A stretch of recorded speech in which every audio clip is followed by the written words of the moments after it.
ஆப்கி அதாலத்தில் கபில் தேவ் மீது உள்ள குற்றச்சாட்டு.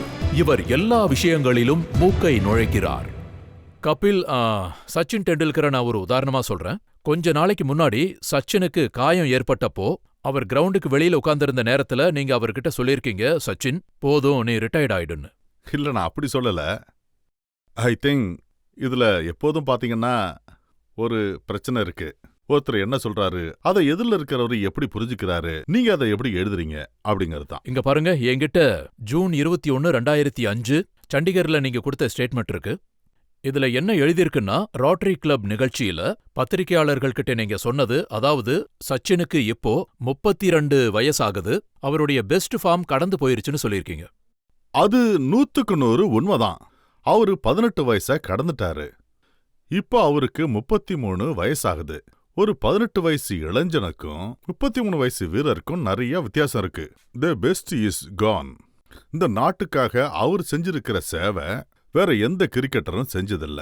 ஆனா எல்லாரும் ஒரு நாள் போய் தான் ஆகணும். அந்த நாள் வரும்போது ரொம்ப மரியாதையோட அவரை வழி அனுப்பணும். அதை தான் நான் சொன்னேன். அவரு ரிட்டையர்மெண்ட் எடுக்கிற நாள்ல நாமளும் முழு மரியாதையோட அனுப்பணும்னு சொன்னேன். பட் எழுதுறவங்க என்ன சொல்லியிருக்காங்க, கபில் தேவ் ரிட்டையர்ட் ஆக சொல்லிட்டாரு. அதை சொல்றதுக்கு நான் யாரு?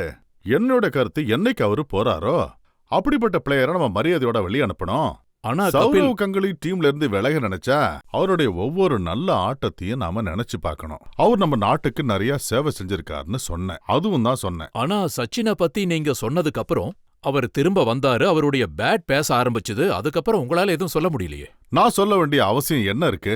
சச்சின் மீண்டும் 20 வயசுக்கு போக முடியாது. இப்போ உங்க முன்னாடி தெளிவா சொல்றேன், அவரு இதுக்கு முன்னாடி விளையாண்ட மாதிரி இப்ப விளையாட முடியாது. இப்ப அவர் பேட்டிங் பண்ற விதத்தை பார்த்து 18 இல்ல 17 வயசு பசங்க மாதிரி விளையாடுறாருன்னு சொல்றாரு. என்னுடைய தனிப்பட்ட மதிப்பீடு என்னன்னா, நமக்கு அவரு ஷார்ஜாவுல காட்டின பேட்டிங் என்னன்னா, அல்லது ஆஸ்திரேலியாவுல பேட்டிங் பண்ணது, அவருடைய ஆரம்ப காலத்துல அந்த மாதிரி பேட்டிங்க இப்ப நான் ரீசெண்டா பார்க்கல. அவர் இப்ப ரொம்ப மெச்சூர்டா இருக்காரு. ஆனா ஒரு காலத்துல நாம எதிர்பார்த்த அந்த சச்சின் இது இல்ல. அவரை விட ஒரு டேலண்டான பிளேயர் இதுவரைக்கும் வரலன்னு நாங்க நிச்சயமா நம்புறோம். ஆனா ஒவ்வொரு பிளேயருக்கும் கண்டிப்பா ஒரு நாள் வரும், ஒரு நாள் அவரு போகணும்.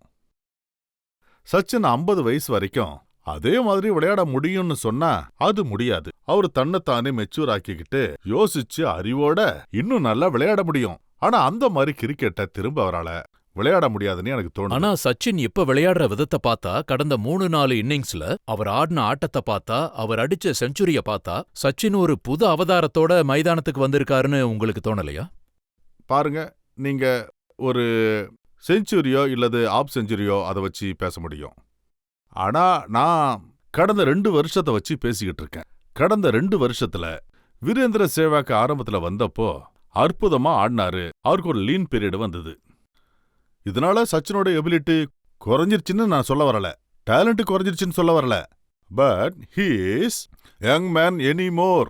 He is not the best what he was. ஒரு காலத்துல சச்சின் டெண்டுல்கர் மாதிரி பிளேயர் சிங்கிள் ஹேண்டா மேட்சை ஜெயிக்க வைக்கிறவரா இருந்தாரு.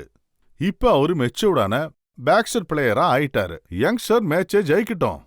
அது எல்லாருக்கும் ஒரு நாள் வரதானே செய்யும். இன்னைக்கு ராகுல் ஒரு வால் மாதிரி நிக்கிறாரு. 2 வருஷத்துக்கு அப்புறம் அவருக்கும் ஒரு டைம் வரும். அடுத்த தலைமுறை அதை முன்னுக்கு கொண்டு வரும். இதுல தவறு எதுவும் இல்ல. நம்ம சிந்தரில் எந்த முரண்பாடும் இல்ல. என்னைக்காவது ஒரு நாள் நான் ரிட்டையர்ட் ஆயிட்டேன், கவாஸ்கர் சாரு ரிட்டையர்ட் ஆயிட்டாரு, டான் பிரெட்மேன் ரிட்டையர்ட் ஆயிட்டாரு. எல்லாருக்கும் அந்த நாள் வரும். ஒவ்வொருத்தரும் அவங்க காலத்துல நல்ல பெர்ஃபார்மன்ஸ் கொடுத்திருக்காங்க. நம்ம எதிர்பார்க்க முடியாது. சச்சின் மாதிரியான பிளேயர் 40 செஞ்சுரி அடிச்சிருக்காரு. அதுக்காக 100 வருஷம் ஒரே மாதிரி கிரிக்கெட் ஆடுவார்னு நாம எதிர்பார்க்கவே முடியாது. அதெல்லாம் நம்ம கனவுல மட்டும்தான் சாத்தியம். அவர் இன்னும் 2 வருஷம் ஆடுனா அது நமக்கு ரொம்ப சந்தோஷம். ஆனா நாட்டுக்காக அவர் செஞ்ச சேவை, அதை பார்த்து நம்ம ரொம்ப திருப்தி அடைகிறோம். நம்ம எதிர்பார்த்ததை விட அவர் பல மடங்கு சிறப்பா ஆடி இருக்காரு. அதை என்னால உறுதியா சொல்ல முடியும். நீங்க எல்லாருக்கும் ரிட்டையர்மெண்ட் எடுக்கணும்னு அறிவுரை சொல்றீங்க. சௌரவ் கங்குலியும் ரிட்டையர்ட் ஆகலாம்னு சொல்லியிருக்கீங்க. இல்ல, ரிட்டையர்ட் ஆக சொல்லல.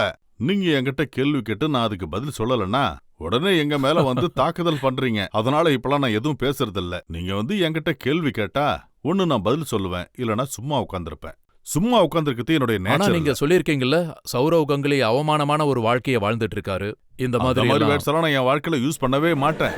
அவமானங்கிற வார்த்தையை நீங்க திரும்ப திரும்ப பயன்படுத்துற மாதிரி தெரியுது. என்னுடைய எண்ணம் அது இல்ல. அதாவது சௌரவ் கங்குலி மாதிரி ஒரு பெரிய பிளேயர் கெஞ்சி கிரிக்கெட்டை ஆடணும்னு நான் நினைக்கல. அவரு இந்த நாட்டுக்காக எவ்வளவு சேவை செஞ்சிருக்காரோ அவரு தலை நிமிர்ந்து வெளியே போகணும். நம்ம ஹீரோவாவே அவர் நினைவுல நிக்கணும். சச்சின் ஆகட்டும், நம்ம ராகுல் ஆகட்டும், தோனி ஆகட்டும், ஹர்பஜன், அனில் கும்ப்ளே, அவங்க வெளியே போகும்போது ரொம்ப மரியாதையோட போகணும். ஏன்னா இவங்க நமக்கு அளவில்லாத சந்தோஷத்தை கொடுத்திருக்காங்க. நம்ம நாட்டுக்காக அற்புதமான பெர்ஃபார்மன்ஸா கொடுத்திருக்காங்க.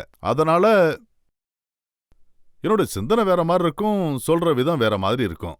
நீங்க நேரா கேட்டா எனக்கு சுத்தி வளைச்சி பேசுறங்கிற பழக்கமே எனக்கு கிடையாது. எனக்கு அது பிடிக்கவும் பிடிக்காது. சௌரவ் விஷயத்துல எனக்கு 2 வருஷத்துக்கு முன்னாடி என்ன தோணுச்சுன்னா, அந்த நேரத்துல அவரை வெளியேற்றிய விதம், சௌரவ் நீ வெளியே போறது நல்லது, அவருக்கு அது ரொம்ப அவமானமா இருந்தது. ஒரு கிரிக்கெட்டருக்கு அவமானம் நடக்குதுன்னா எனக்கு அது சரியா படாது. இதுதான் என் மேல குற்றச்சாட்டுன்னா அதை நான் ஏத்துக்க தயாரா இருக்கேன். எனக்கு தெரிஞ்சு இந்த கேள்வியில குறைஞ்சபட்சம் மக்கள் உங்க பக்கம் இருப்பாங்கன்னு தோணுது.